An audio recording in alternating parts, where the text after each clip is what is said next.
Alam nyo ba mga mi, sobrang ganda talaga ng vinyl tiles na to.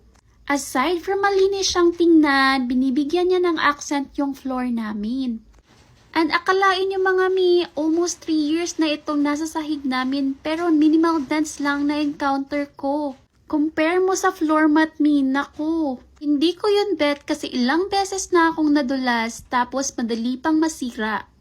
Wooden style na pala yung kinuha ko mga mi kasi aside sa classy look, madali mong makikita kung may alikabok o dumi. Kaya kung ako sa'yo, mag-switch ka na rin dito mi. Yes mga mi, medyo pricey nga siya sa umpisa pero worth it naman kasi ilang taon mo rin to magagamit. The one thing mga mi, yung pinaka-adhesive pala niya is madikit na.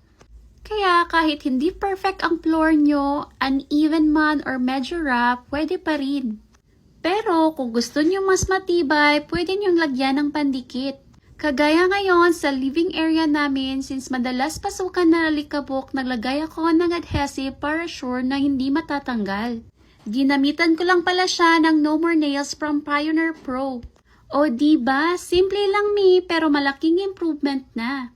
Kaya, combat nyo rin to mi yung link na sa yellow basket.